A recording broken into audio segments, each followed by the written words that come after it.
জয় জগন্নাথ বন্ধুরা, কেমন আছো? আশা করি সবাই অনেক ভালো আছো। এখন বাজে সকাল 8টা। আমি ঘরের কাজ সেরে স্নান সেরে এখন জয় মঙ্গলবারের পুজোর জোগাড় করে নিলাম। আজ হচ্ছে শেষ জয় মঙ্গলবার, জ্যৈষ্ঠ মাসের শেষ জয় মঙ্গলবার। পুজো দিয়ে এসে সংসারের কাজগুলো দৌড়ে ঝাঁপিয়ে টুকটাক করে নিচ্ছি। এই যেমন রান্না বান্না, কলের জল, আরও অনেক কাজ থাকে সেই সব। কারণ আজ হচ্ছে প্রভু জগন্নাথ দেবের কলস যাত্রা আসানসোল ইস্কন মন্দিরে।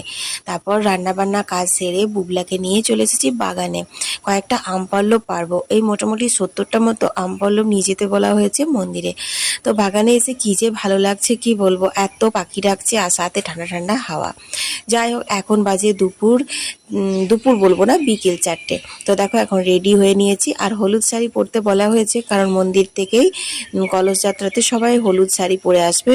তো দেখো এখানে সবাই কলসি নিয়ে নিয়েছে, সাথে আমিও কলসি নিয়ে নিয়েছি, একটু চন্দনের টিপও পরে নিয়েছি। এই গোপী চন্দনের টিপ পরতে আমার যে কি ভালো লাগে তোমাদের কি বলবো। তারপর দেখো সবাই মিলে লাইন ধরে এখন রওনা দিলাম। কতটা পথ মাঠ পেরিয়ে তারপর কিন্তু ফাইনালি পৌঁছে গেলাম আমরা গারুই নদীতে। এই গারুই নদী থেকে জল নিয়ে কিন্তু মন্দিরে রাখা হয় আজকে, আর কালকে হবে প্রভু জগন্নাথ দেবের স্নান যাত্রার উৎসব। সেটাও তোমাদের সাথে শেয়ার করব। এখানে এসে যেন প্রাণ ফিরে পায়, এখান থেকে তো যেতেই ইচ্ছে করে না, আমার এত ভালো লাগে।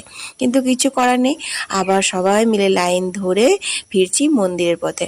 জানো, একবার করে কাঁখে নিচ্ছি, একবার করে মাথায় নিচ্ছি, এতটা পরিমাণে ভারী লাগছে কারণ রাস্তা তো অনেকটা না।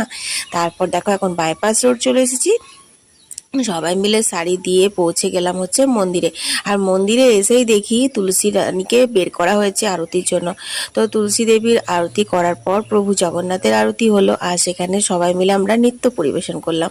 খুব আনন্দপূর্ণ একটা দিন কাটালাম তোমাদের সাথে, সেটাই শেয়ার করলাম। তাছাড়া বড় ব্লগে তো রয়েছে, তোমরা তো দেখবেই। তো দেখো এখানে আমরা সবাই মিলে নৃত্য পরিবেশন করছি। তারপর দেওয়া হলো আমাদেরকে জগন্নাথ দেবের প্রসাদ, গরম গরম রসগোল্লা।